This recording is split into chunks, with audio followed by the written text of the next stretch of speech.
ओम स्थापकाय च धर्मस्य सर्वधर्मस्वरूपिणे अवतार वरिष्ठाय रामकृष्णाय ते नमः. This evening we would like to meditate on Sri Ramakrishna. Today's talk will be focused on the topic Sri Ramakrishna's message to the modern age. Sri Ramakrishna was born in 1836.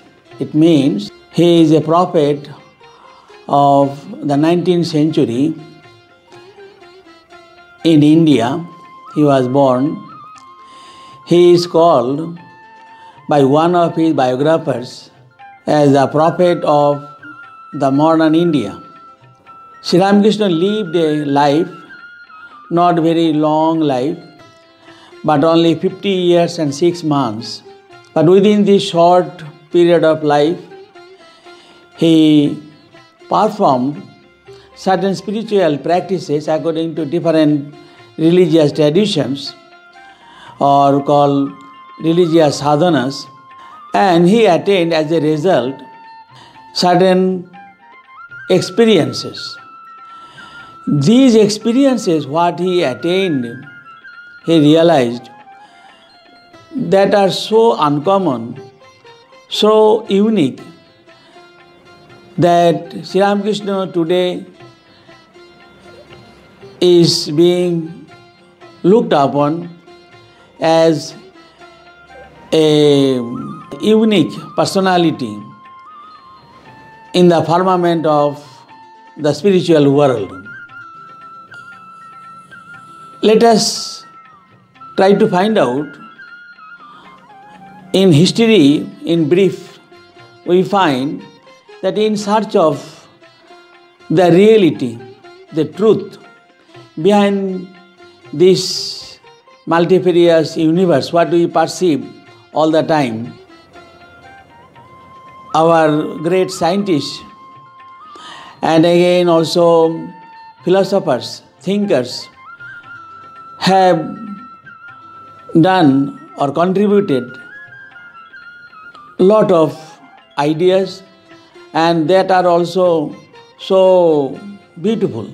We find in history that great scientists, philosophers have contributed in their own way. But we common people, how we see this world or this universe, we find this universe is constituted mainly with two kinds of things, that is living beings and non-living or insentient things or material things. That means we can say that material world and spiritual world, and matter and spirit or consciousness, these two fundamental elements. And we find that in our world, innumerable living beings are there.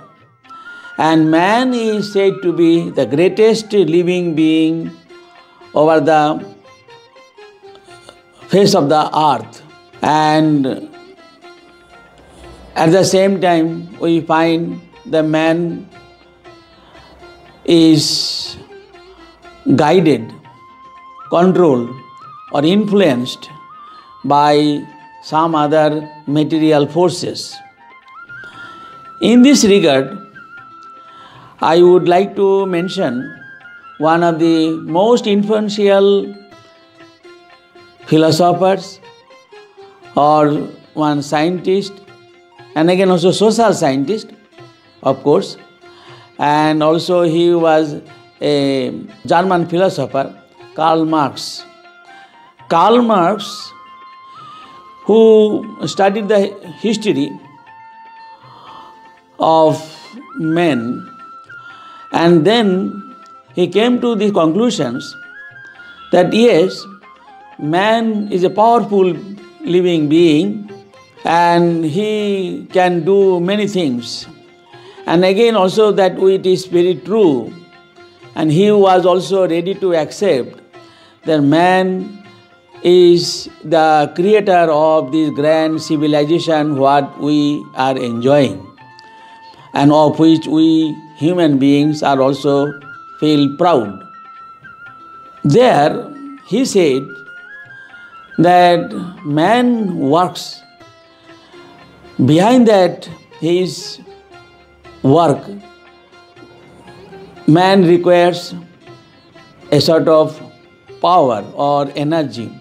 And what is that power? According to Marx, power was that economic power, or it is called money or wealth. Wealth or power that actually guides or controls all human beings. So that here man may be credited to be the creator of this grand civilization. He is the greatest being in the world, but he is also a tool in the hands of this money or wealth, power. And again another person, he is also equally great. He was a psychologist, or in his way he can be called a psychoanalyst.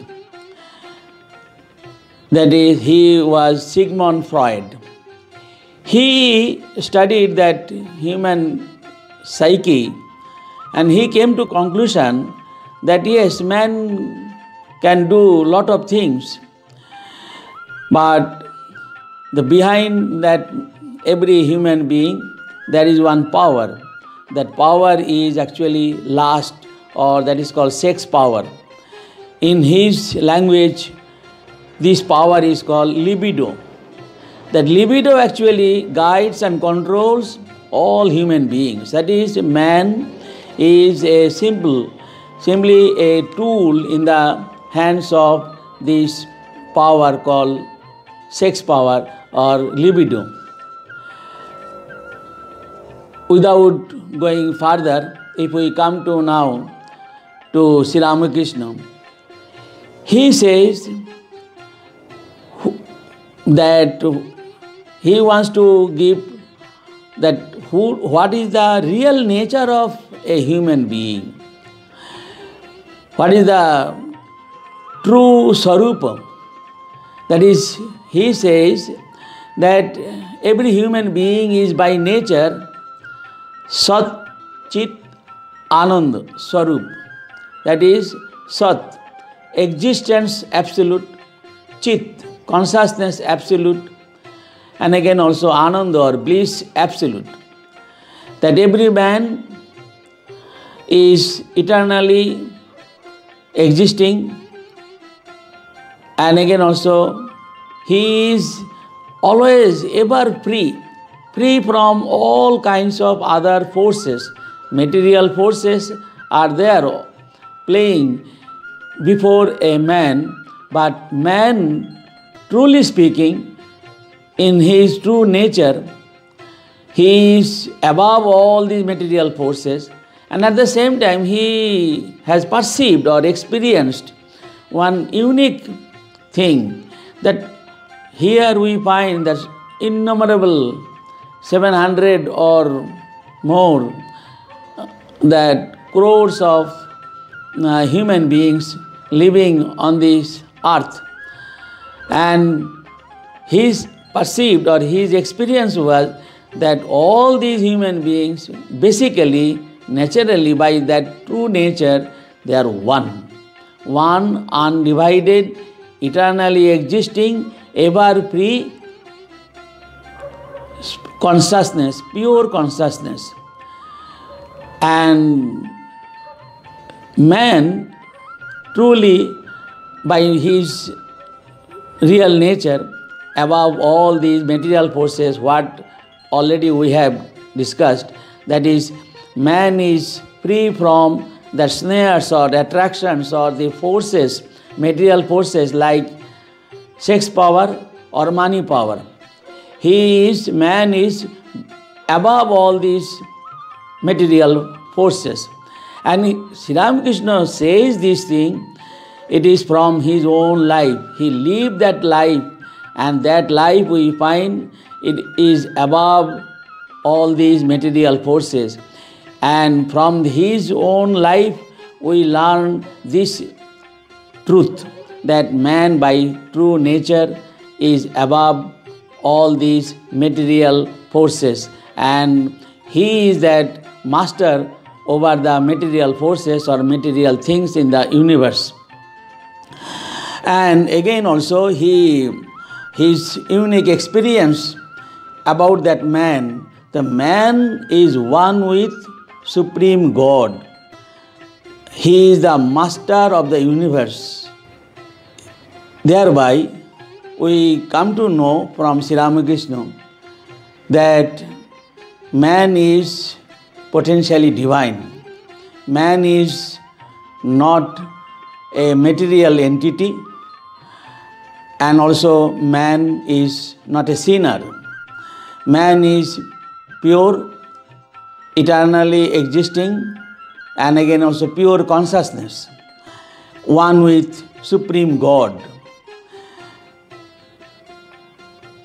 This is that here about that all that human beings, and also we can extend this very idea to all other living beings, animals or the trees and plants. There also he perceived the same pure consciousness existing behind all the living beings.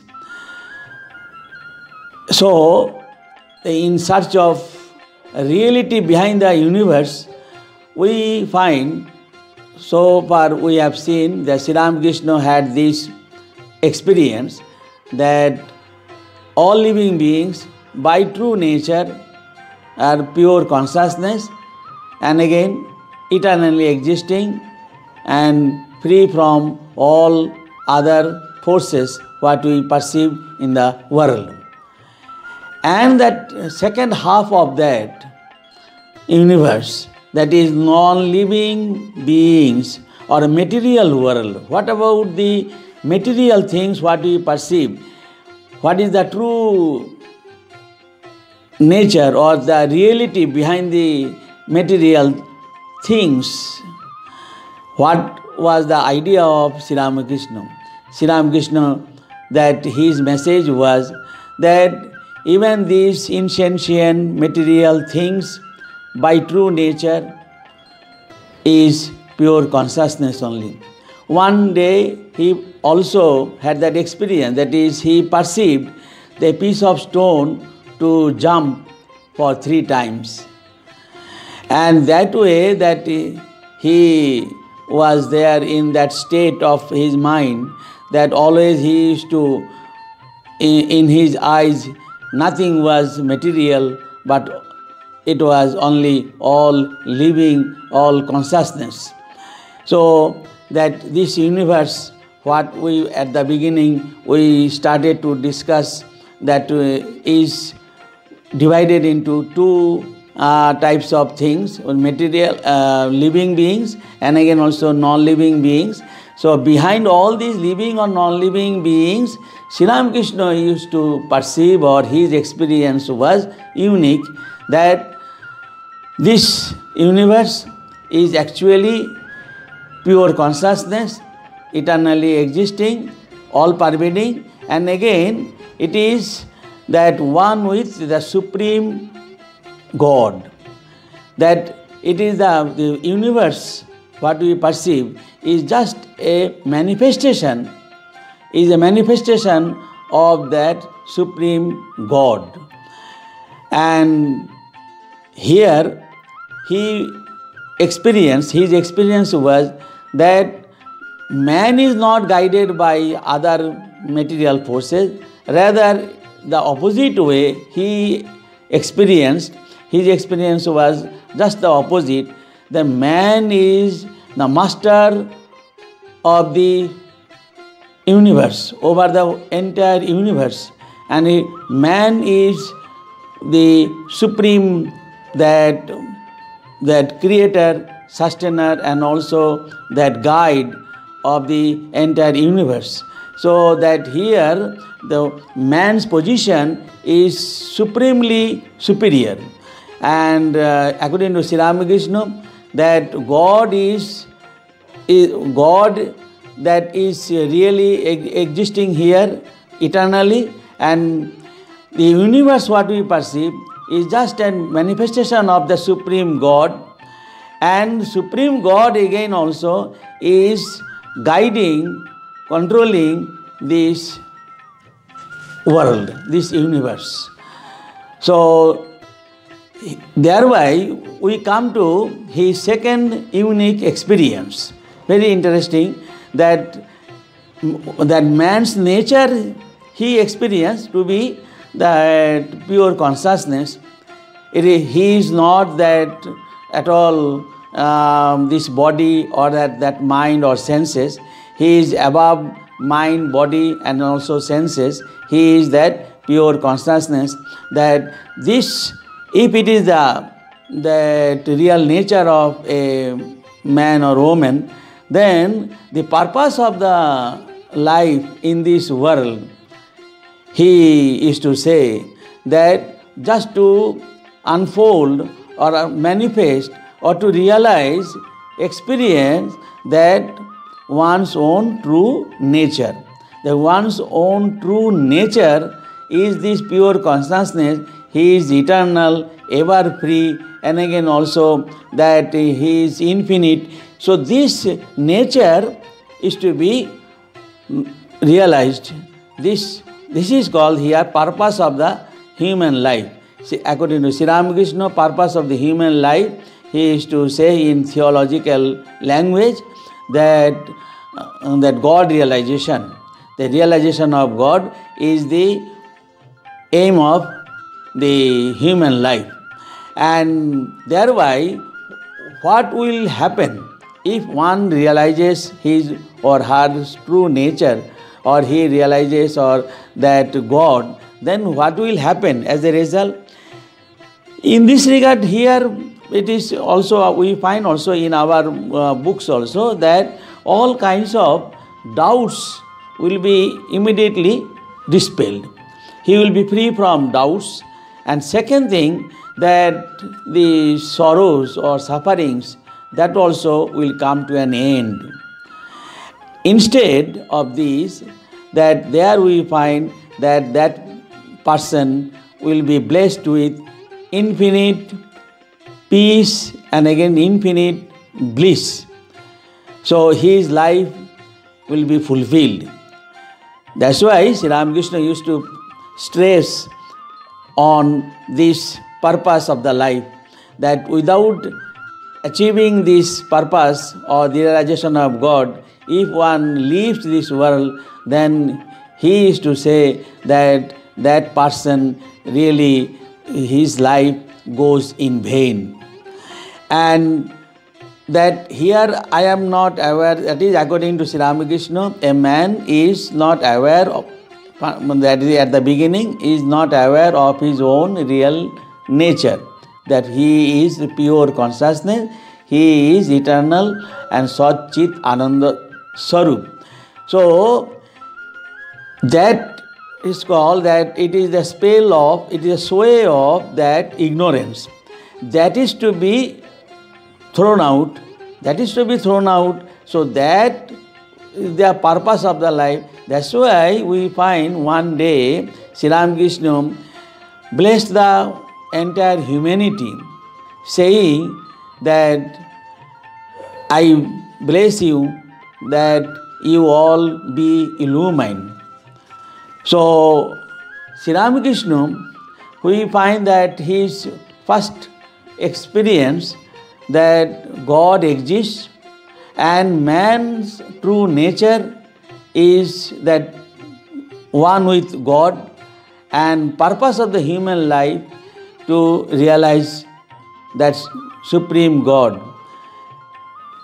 And then immediately after that we come, consequently, that next that experience of his that unique experiences, that is called what is the way to reach to that goal of the life. It is called that how to realize that one's own real nature. So that is that how to realize God. So that what is the means or what is the way. Here we find Sri Ramakrishna himself practiced lot of that spiritual practices according to different religious traditions. That is Hindu tradition, Christian tradition, Islamic tradition, and again also different paths or that here called yoga. That here karma yoga, bhakti yoga, jnana yoga, raja yoga, all these he practiced and he came to have that conclusion, very unique conclusion, and it is also a great contribution to the world. That and also that message he gave in this regard, that is one kind of integration, that people of different diverse faiths, they can come together and also can have that also brotherliness among the people following different religious traditions. So that is called that harmony of all religions. And he used to say in his unique language, Yato mat, tato path. All these are good, very good. These are also going to do good to, immense good to that our human society. It is all correct. But behind that all these intense their practices, there Sri Ramakrishna gave also another new contribution or a new idea. That he said first one thing, that every religion is true. This is one thing very correct. And everyone following some particular religion sincerely will reach to the same God. This is also something we feel new. But what I wanted to tell, that is also a new thing, new contribution made by Sri Ramakrishna. That is, whatever path you, or that Sri Ramakrishna himself, so many paths he practiced, but by simply following that one path, one cannot reach to the goal of that path. He showed, through his life, that he showed that one thing is a must. That thing must be there. Then only any path will be a path of God realization. And again also every path can be called true path. So that very unique that factor is called actually, according to Sri Ramakrishna, that you have to be intensely yearning for that realization of God. That whatever path you may follow or practice, it is all welcome. But there is a must. Must is that you have to practice Vakulta. That is Vakulta, that is called intense yearning. You have to be very sincere, and again also you have to intensely, you have to be desirous, or that is called yearning for that vision of God. That must be there.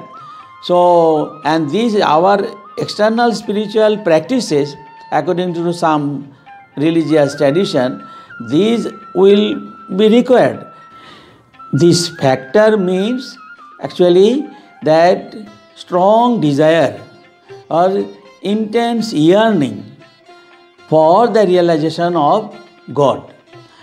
That intense yearning and that intense, sincere, intense yearning or desire to realize God, that can be enkindled, that can be generated in one's mind through these spiritual different practices.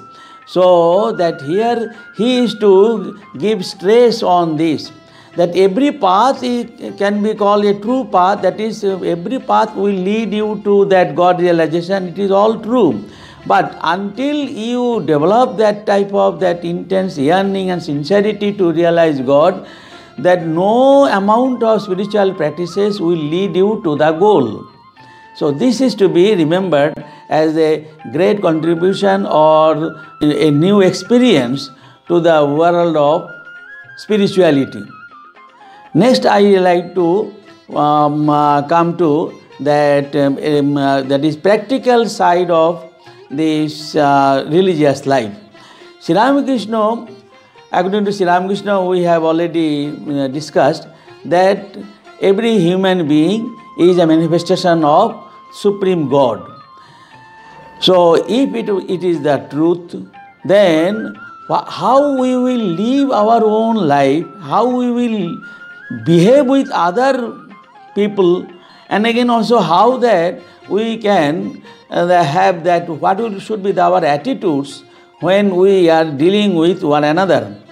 So that time about this type of that our practical life, Sri Ramakrishna tells a very interesting way that you see, you have to live in this world in that peace and amenity, and again also in love and cooperation, in affection with all living beings or with all human beings.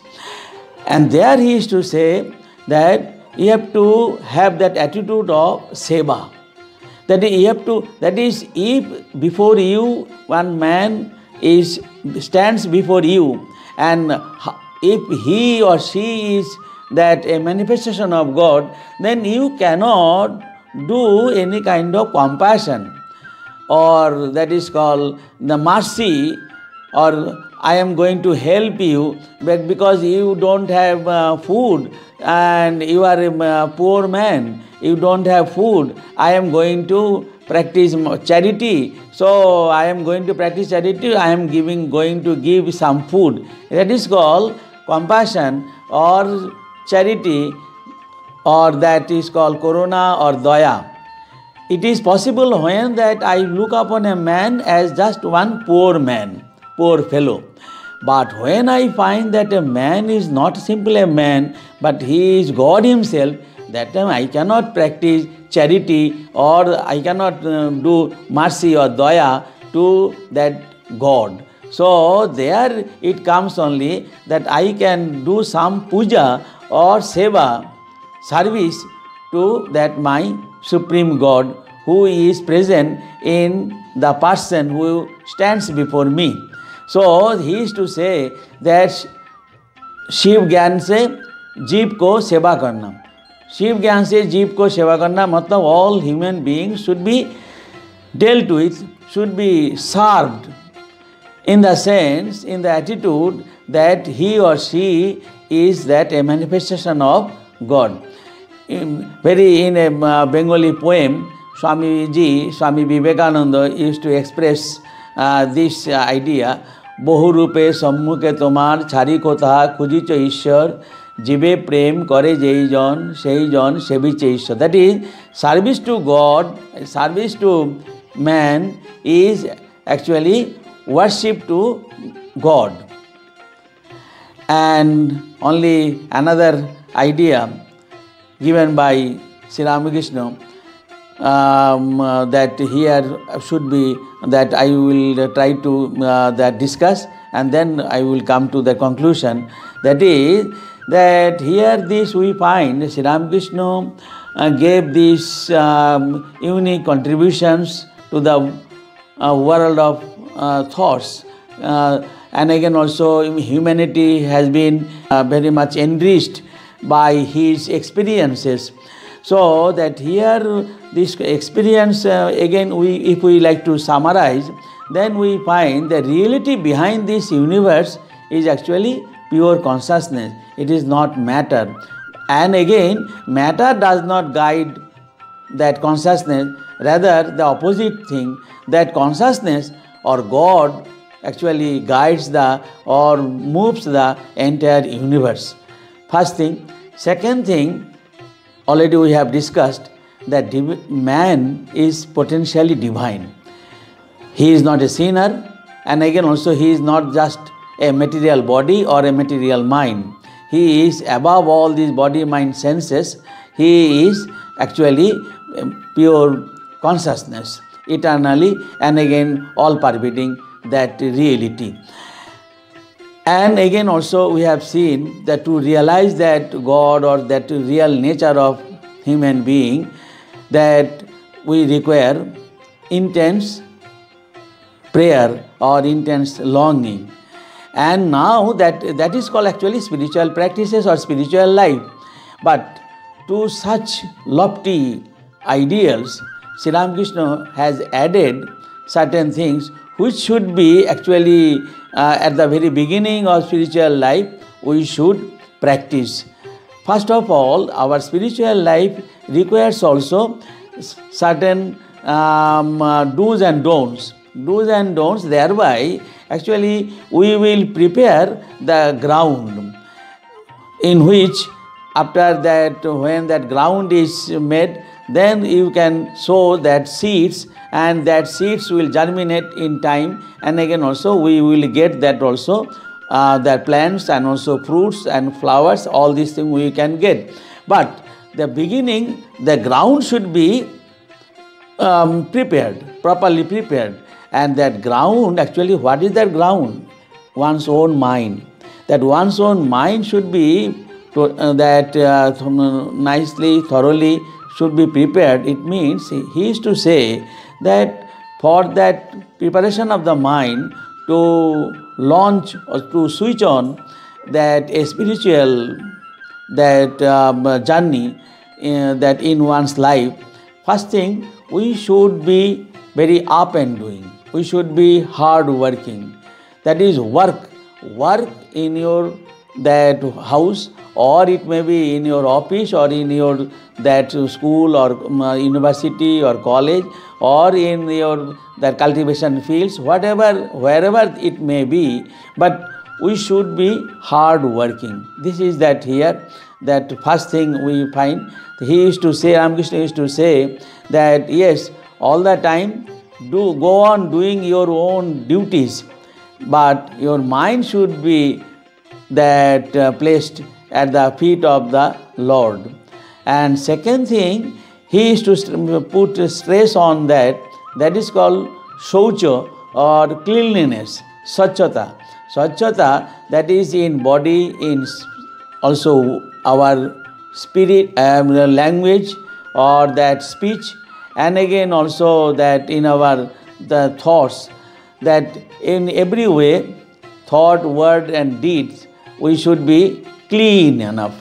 And then third thing, he is to say that in this Kali era, in this Kali Yuga, that Satyakatha, that is called that truthfulness, that practice of truth is very, very essential. It is very much required, and thereby only mind enters in the spiritual world.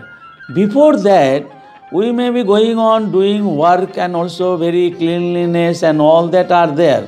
But this type of that truthfulness, or that is called truthfulness, or that here honesty, if it is not there, then mind remains gross. It doesn't become that so sharp.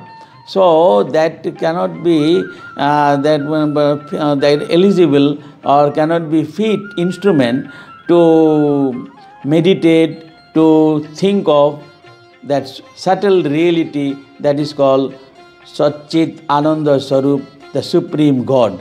So that to begin with the spiritual life, we should give mindfulness we should give to these three practices: hard work, and again also in externally and internally we should be clean, and then we should try to practice that truthfulness.